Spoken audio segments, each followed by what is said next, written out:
Okay, students, Assalamu alaikum. Class 7 Science, chapter number 11, Circuits and Electric Current.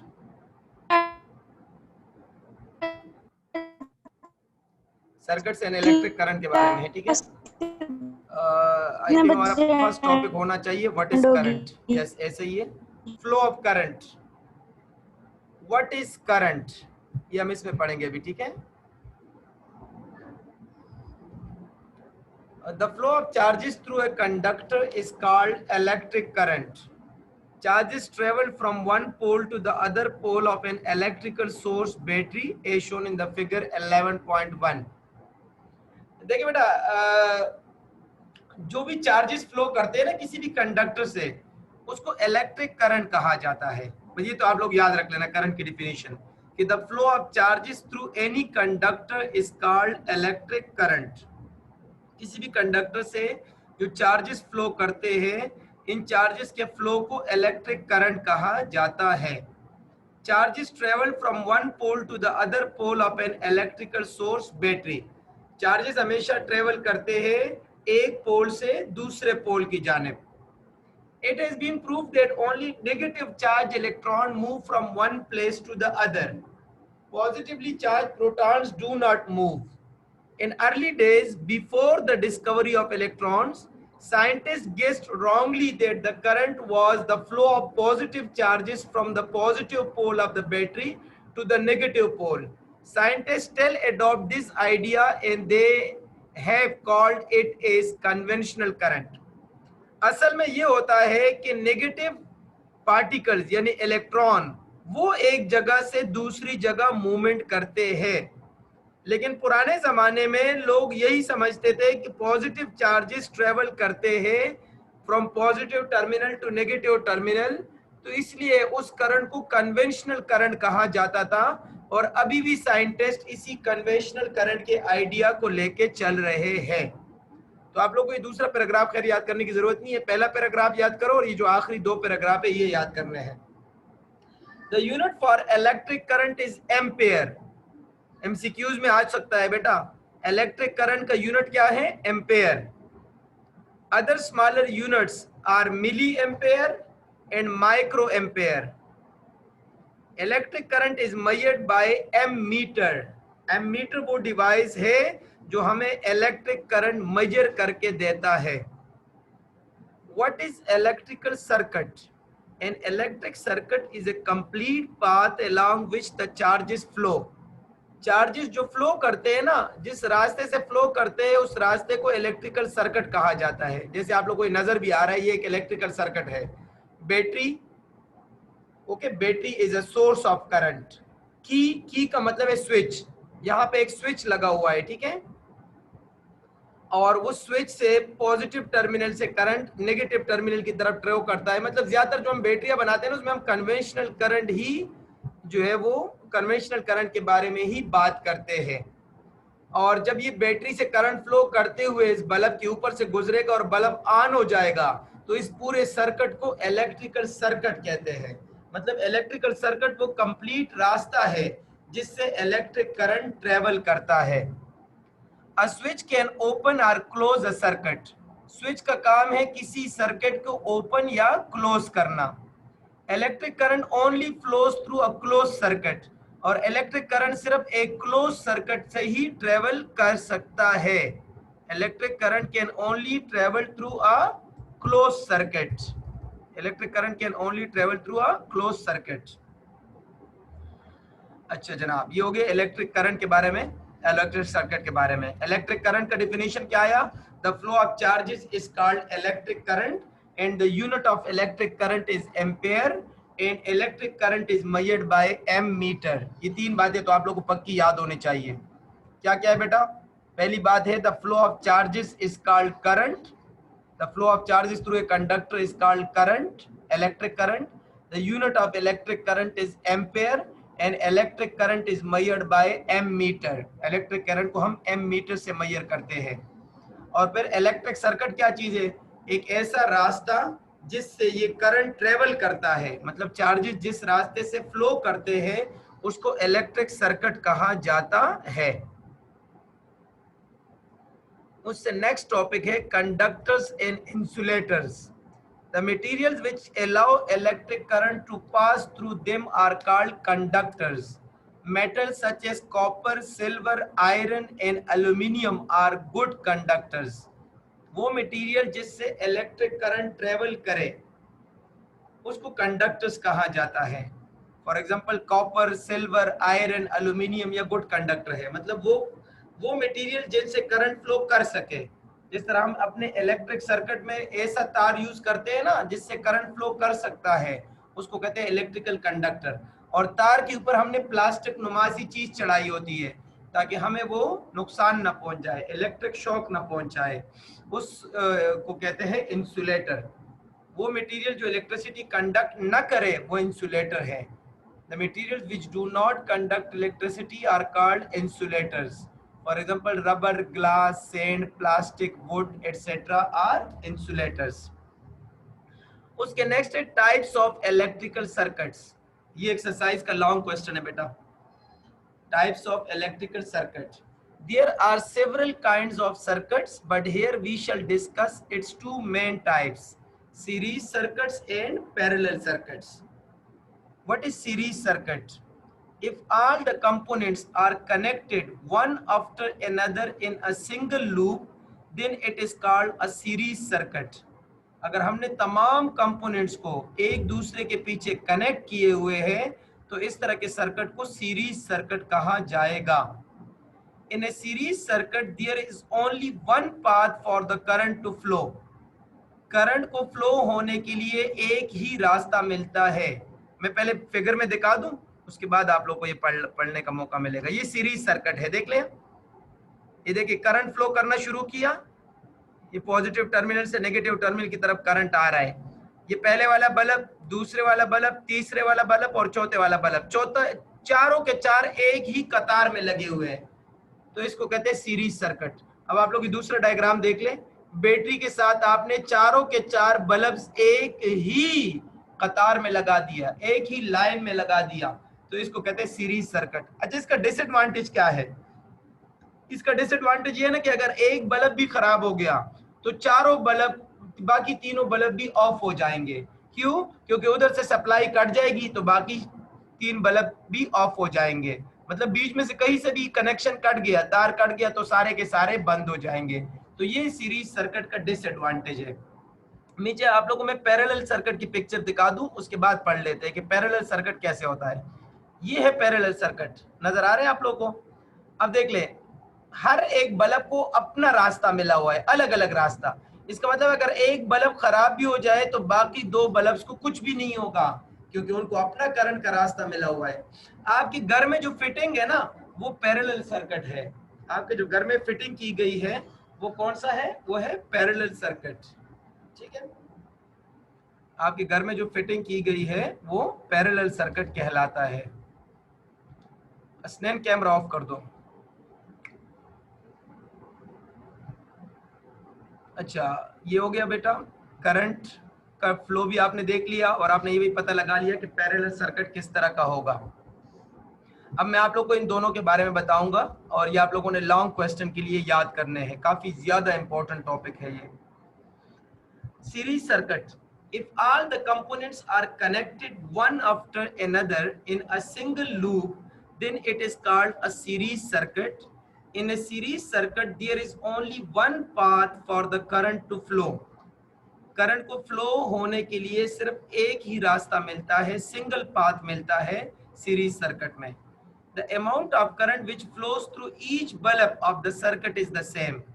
Amount of current जो हर bulb से गुजरेगा वो same होगा, उसमें कोई चेंज नहीं होगा। सीरीज सर्किट का डिसएडवांटेज क्या है? There is a disadvantage of the series circuit. Number one, there is only one path for the current to flow. Current को फ्लो होने के लिए सिर्फ एक ही रास्ता मिलेगा। A break at any part of the circuit stops the flow of current in the whole circuit. अगर किसी एक जगह भी ब्रेक आ गया, मैंने आप लोगों को फिगर में भी दिखाया कि अगर कोई एक बल्ब भी खराब हुआ तो इसका मतलब है सर्किट में ब्रेक आ गया, तो पूरे सर्किट में करंट का फ्लो स्टॉप हो जाएगा। ये डिसएडवांटेज है सीरीज सर्किट का। ये आप लोगों को फिगर भी दिखा दिया। Parallel circuits, If the components are connected in 2 or more loops, then it is called parallel circuit. In parallel circuit, there are more than one path for the current to flow. The current flowing through different branches of parallel circuits may be the same or different, but the current in each branch is less than the total current flowing out from the battery. अब जरा गौर से देखिएगा, मैं समझा देता हूँ अभी। अगर तमाम कंपोनेंट्स आपने 2 लूप्स या 2 से ज्यादा लूप्स में लगाए हो, या आप लोग देख रहे हो, पहला बल्ब का अलग लूप है, अलग रास्ता है, दूसरे का अलग रास्ता है, तीसरे का अलग रास्ता है, तो इस तरह की कॉम्बिनेशन को पैरेलल सर्किट कहा जाता है। हमारे घरों में भी पैरेलल सर्किट होता है, ठीक है। In parallel circuit there are more than one path for the current to flow. एक से ज्यादा रास्ता होगा करंट को फ्लो करने के लिए, क्योंकि तीनों बल्ब है तो तीनों बल्ब्स को अलग अलग रास्ता दिया हुआ है, करंट अलग अलग रास्ते में फ्लो होता हुआ जा रहा है। The current flowing through different branches of a parallel circuit may be same or different. Her branch में करंट का फ्लो डिफरेंट हो सकता है, सेम भी हो सकता है, डिफरेंट भी हो सकता है। लेकिन एक ब्रांच में जो करंट होगा वो टोटल अमाउंट ऑफ करंट से कम ही होगा। जैसे total amount of current 9 ampere है तो एक पे 3 ही मिलेगा, ओके। लेकिन जरूरी नहीं कि हर एक को 3 मिले, क्या पता एक को 5 मिले, अगले को 3 मिले और अगले को 1 मिले। लेकिन 5, 3 और 1 ये तीनों करंट की वैल्यूज 9 एम्पेयर से तो कम ही है ना। इसका मतलब है एक बल्ब के ऊपर जितना करंट होगा वो टोटल अमाउंट ऑफ करंट से लेस होगा। पैरेलल सर्किट्स के एडवांटेजेस पढ़ लेते हैं बेटा। A parallel circuit has an advantage over a series circuit. देखिए सीरीज का डिसएडवांटेज होता है और पैरेलल का एडवांटेज होगा। There are more than one path for the current to flow. Current को फ्लो होने के लिए एक से ज्यादा रास्ते अवेलेबल है। A break in any branch of the circuit stops the current flowing through that branch only. अगर एक सर्किट में किसी भी जगह कोई एक ब्रेक आ जाए, कोई एक बल्ब खराब हो जाए, तो सिर्फ और सिर्फ वो खराबी उस ब्रांच तक रहेगी, बाकी सारे के सारे जो सर्किट है वो इफेक्ट नहीं होगा, बाकी सारे का सारा सर्किट इफेक्ट नहीं होगा। बस अब आप लोग को मैं नेक्स्ट टॉपिक भी पढ़ाना है, कोशिश करूंगा ये चैप्टर आज खत्म करा दूं, लेकिन आप लोग अभी अपने अपने बुक्स में सीरीज सर्किट और पैरेलल सर्किट की एक दफा रीडिंग कर लें। मैं नेक्स्ट टॉपिक की जानिब जाने लगा हूं। ओके स्टूडेंट्स, नेक्स्ट टॉपिक है energy transfer in an electrical circuit. Energy किस तरह ट्रांसफर हो जाती है? भाई एनर्जी तो ऐसे ट्रांसफर हो जाती है कि डैम्स में बिजली बनती है, ठीक है। डैम आपके घर से काफी दूर है, लेकिन उस डैम में वो बिजली वायर्स के जरिए आपके घर तक पहुंच जाती है और वो अपने साथ एनर्जी लेकर आती है। उस एनर्जी को कहते हैं इलेक्ट्रिकल एनर्जी। और उस इलेक्ट्रिकल एनर्जी से आपके घर में कई अप्लायंसेस चल रहे होते हैं। Electricity brings energy to our homes from power station. Power station में, ये पावर स्टेशन वो जगह है जहां बिजली बन रही होती है। पावर स्टेशन में जब बिजली बनती है तो वो इलेक्ट्रिसिटी, जिसको हम एनर्जी भी कह सकते हैं, वो पावर स्टेशन से आपके घर तक पहुंच जाती है। The energy of moving electric charges with in a circuit is called electrical energy. और ये जो इलेक्ट्रिक चार्जेस की जो एनर्जी है सर्किट के अंदर, इसको इलेक्ट्रिकल एनर्जी कहते हैं। As charges flow in a circuit, some electrical energy always changes to heat energy. और जब सर्किट में चार्जेस फ्लो करते हैं तो इलेक्ट्रिकल एनर्जी हीट एनर्जी में कन्वर्ट हो जाती है। इस तरह जब आप बल्ब ऑन करते हो तो इलेक्ट्रिकल एनर्जी लाइट एनर्जी में चेंज हो जाती है। इस तरह आपके घर में इलेक्ट्रिक बिल, स्टीरियो प्लेयर्स, ये इलेक्ट्रिकल एनर्जी को साउंड एनर्जी में कन्वर्ट करते हैं। Heater gives us heat by using electrical energy. A fan converts electrical energy into mechanical energy. तो ये शायद एक्सरसाइज में एक सवाल भी है एनर्जी कन्वर्जन का, तो मैं आप लोग को अभी बता दूं। बल्ब में इलेक्ट्रिकल एनर्जी लाइट एनर्जी में कन्वर्ट हो जाती है, इसलिए क्योंकि बल्ब लाइट देता है। इलेक्ट्रिक बेल्स, घंटी, और घर में जो स्टीरियो प्लेयर्स हैं, जो कोई भी ऑडियो सिस्टम है जिससे आप कोई गाने वाने सुनते हो, तो उसमें इलेक्ट्रिकल एनर्जी साउंड एनर्जी में कन्वर्ट हो जाती है। इस तरह आपके घर में इलेक्ट्रिकल हीटर होगा, उसमें इलेक्ट्रिकल एनर्जी हीट में कन्वर्ट हो जाती है। घर में जो फैन जो होते हैं उसमें इलेक्ट्रिकल एनर्जी मैकेनिकल एनर्जी में कन्वर्ट हो जाती है।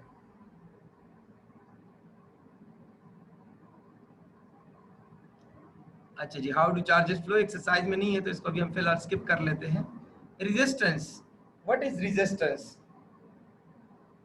Electric current flows through some object better than others. The measurement of how will something conduct electricity is called resistance.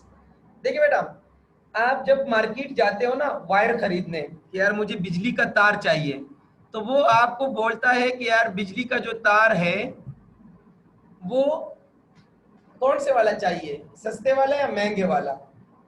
तो ये सस्ता और महंगा क्या होता है? सस्ते वाला होगा सिल्वर का, उससे इलेक्ट्रिकल एनर्जी इतना फास्ट ट्रेवल नहीं करेगा क्योंकि उसका रेजिस्टेंस ज्यादा होगा। रेजिस्टेंस का मतलब है रुकावट, रेजिस्टेंस का मतलब है रुकावट। जिसमें रुकावट ज्यादा होगी उसमें बिजली इतनी आसानी से ट्रेवल नहीं करेगी। लेकिन अगर आप कॉपर का खरीद लेते हो तो कॉपर के वायर में इलेक्ट्रिसिटी बहुत अच्छी तरह से ट्रेवल करेगी। कॉपर के वायर में इलेक्ट्रिसिटी बहुत अच्छी तरह से ट्रेवल करेगी। तो जिसमें इलेक्ट्रिसिटी अच्छा ट्रेवल करे इसका मतलब उसका रेजिस्टेंस कम है, और जिसमें इलेक्ट्रिसिटी अच्छा ट्रेवल ना करे इसका मतलब है उसका रेजिस्टेंस ज्यादा है। So resistance is the hindrance to the flow of current. Hindrance का मतलब है रुकावट। फ्लो ऑफ करंट के रास्ते में जो रुकावट है उसको रेजिस्टेंस कहा जाता है। During its journey through an electrical circuit, the charges collide countless times with atoms within the conductor. These collisions results in the hindrance flow of electrical current. होता ये है कि आप किसी भी कंडक्टर से इलेक्ट्रिकल चार्जेस गुजार रहे हैं, इलेक्ट्रिसिटी गुजार रहे हैं। तो देखिए बेटा, जब आप इलेक्ट्रिसिटी गुजारते हैं ना तो इलेक्ट्रॉन्स फ्लो करते हैं एक जगह से दूसरी जगह। अब उस मटेरियल के अंदर पार्टिकल्स भी हैं, वो पार्टिकल्स के फ्लो के साथ इलेक्ट्रॉन टकराता है तो इलेक्ट्रॉन की फ्लो में रुकावट आ जाती है, वो अच्छी तरह से ट्रेवल नहीं कर पाता। जैसे एक खुला रोड है, सुबह सुबह का टाइम है, मोटरवे पे आप जा रहे हो या शायद फैसल पे जा रहे हो, कोई गाड़ी वाड़ी इधर उधर नहीं है, तो आपकी जो गाड़ी है वो बहुत फास्ट ट्रेवल करेगी। ओके, इसका मतलब रेजिस्टेंस कम है। लेकिन अगर उसी रोड पे काफी ज्यादा गाड़ियां वाड़ियां हो तो आप अपनी गाड़ी को निकालने में बहुत दुश्वारी पेश आती है, बहुत ज्यादा रुकावट फील करते हो।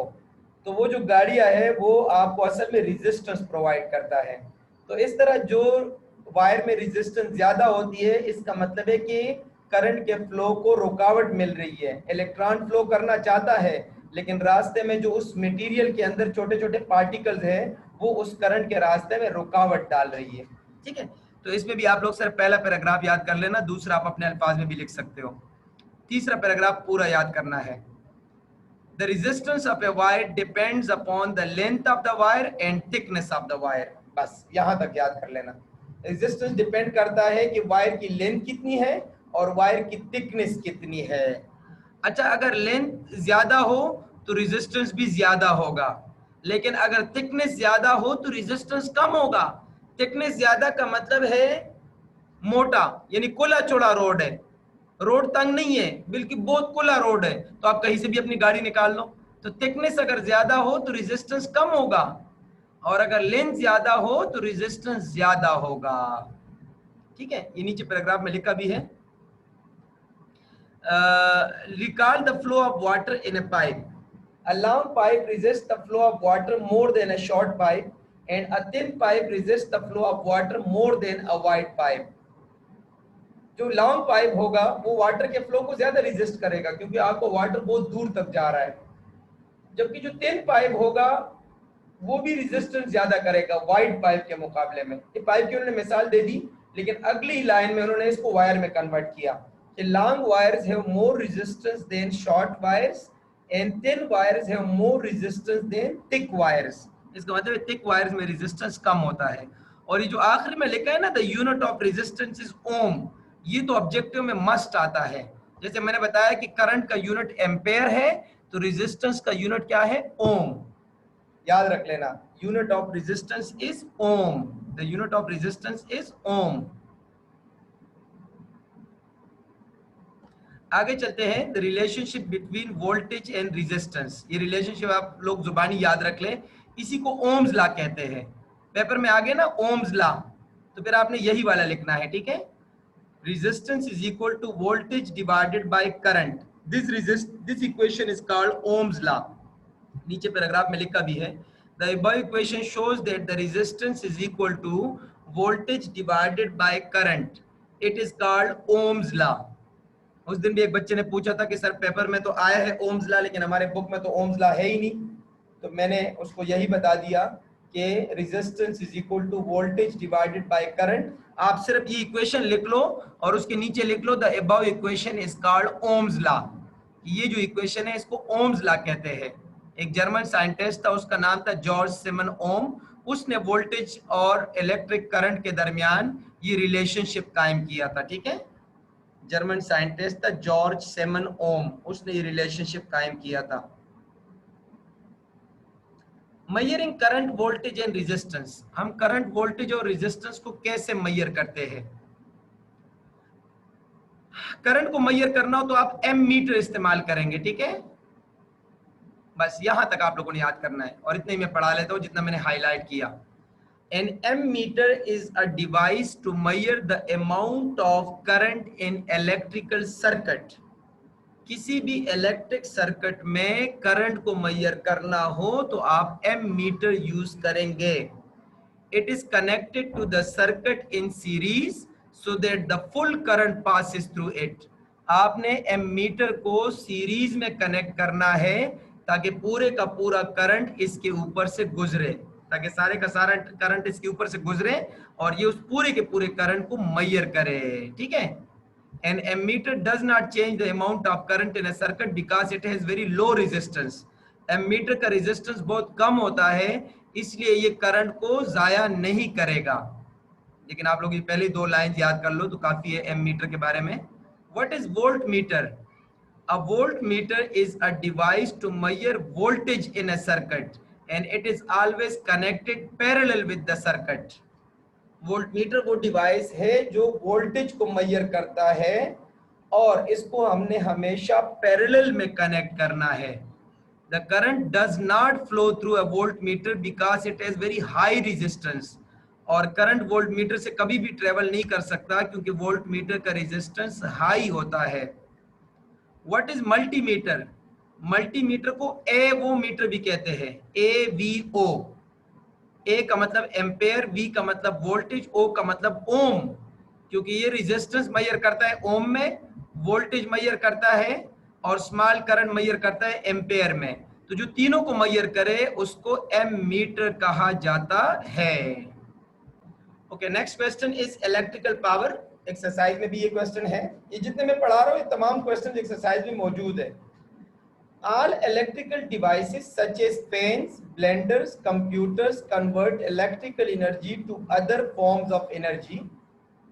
देखिए तमाम इलेक्ट्रिकल डिवाइसेस, बेशक आप पंखा ले लें तो वो इलेक्ट्रिकल एनर्जी को मैकेनिकल में कन्वर्ट करता है, ठीक है। तो ये तमाम इलेक्ट्रिकल डिवाइसेस पावर तो यूज करेंगे ना, मतलब एनर्जी तो यूज करेंगे। So electrical power is the rate at which a device convert electrical energy into other forms of energy. Electrical power का मतलब है कि एक डिवाइस कितना अमाउंट ऑफ एनर्जी यूटिलाइज कर रहा है।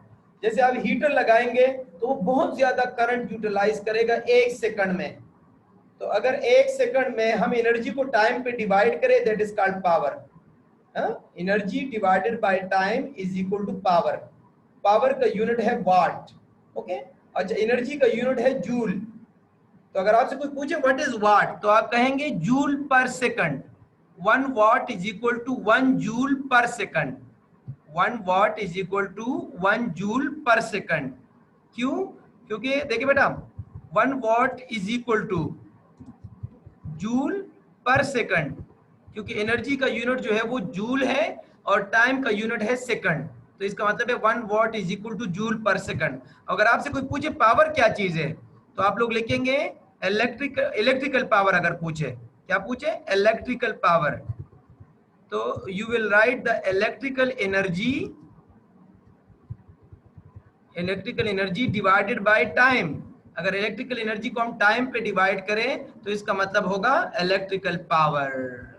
तो मैंने इलेक्ट्रिकल पावर आपको शॉर्ट कर दिया। बस आप ये भी लिख सकते हैं electrical power is equal to electrical energy divided by time, कि एक कोई भी डिवाइस किसी खास टाइम में कितना इलेक्ट्रिकल एनर्जी यूज करता है उसको उसका पावर कहा जाता है। और इलेक्ट्रिकल पावर का जो यूनिट है वो वाट है, और 1 वाट बराबर होगा जूल पर सेकंड। क्यों?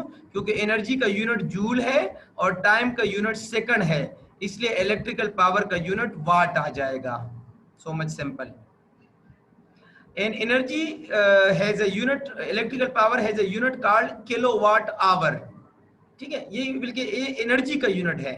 जो एनर्जी हम घरों में यूज करते हैं ना, हम अक्सर कहते हैं कि भाई हमारा जो बिल है वो 15,000 बिल आया है बिजली का, तो वो आपसे पूछते भाई आपने कितने यूनिट कंज्यूम किए हैं, तो आप बता देते यार मैंने तो सिर्फ 200 यूनिट कंज्यूम किए या 400 यूनिट कंज्यूम किए।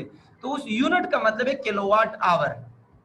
तो किलोवाट आवर का मतलब है कि the amount of energy used up when an electrical appliance of 1000 watts work for 1 hour. अगर आपके पास घर में हीटर लगा है 1000 वाट का, और वो 1000 वाट वाला हीटर 1 घंटे के लिए चले, तो इसका मतलब 1 किलोवाट आवर आपने बिजली कंज्यूम कर ली। 1 किलोवाट आवर आपने बिजली कंज्यूम कर ली। Now next topic is effects of electrical current. Heating effect और केमिकल इफेक्ट एक्सरसाइज के क्वेश्चंस है, तो हम यही 2 क्वेश्चंस पढ़ लेते हैं और इसके साथ ही हमारा एक्सरसाइज कंप्लीट हो जाएगा। व्हेन इलेक्ट्रिक करंट, अच्छा हीटिंग इफेक्ट क्या है यार? सिंपल, आप घर में हीटर यूज करते नहीं करते, तो इसका मतलब है आपने करंट के जरिए हीट पैदा किया ना, तो इसको कहते हैं हीटिंग इफेक्ट। आपने हीटर के ऊपर चाय वाय रख दी, या वो जो केटल मिलता है इलेक्ट्रिकल केटल जिसके अंदर हम चाय बनाते हैं, तो वो इलेक्ट्रिसिटी के जरिए उस केटल के अंदर हीट पैदा करता है, इसलिए उसको कहते हैं heating effect. When electric current flows through a metal wire, it makes it hot. Light is also produced when a wire becomes very hot. We use many appliances in our homes that convert the electrical current into heat. हम अपने घरों में भी बहुत ज्यादा appliances use करते हैं जो इलेक्ट्रिकल करंट को हीट में कन्वर्ट करता है। मतलब जब आप किसी भी वायर से बिजली गुजारते हैं तो वो वायर हीट अप हो जाता है, इसलिए हीटर के अंदर भी एक वायर लगा होता है, वो वायर भी हीट अप हो जाएगा। इसका मतलब एक करंट ने हीट पैदा किया। केमिकल इफेक्ट ऑफ करंट में वैसे जुबानी बता दूं कि अगर आप कोई केमिकल रिएक्शन कराना चाहते हैं, जैसे आपके पास कोई नमक वाला पानी है और उस नमक वाले पानी से आप बिजली पास करते हैं, तो आराम से वो बिजली उससे पास हो जाएगी। इसको कहते हैं केमिकल इफेक्ट। जैसे आपकी बाइक को देख लो, साइलेंसर कितना व्हाइट कलर का होता है, उस पर क्रोमियम की कोटिंग हुई होती है। तो वो कोटिंग कैसे की जाती है? Electricity is used to coat a metal object with a thin layer of another metal.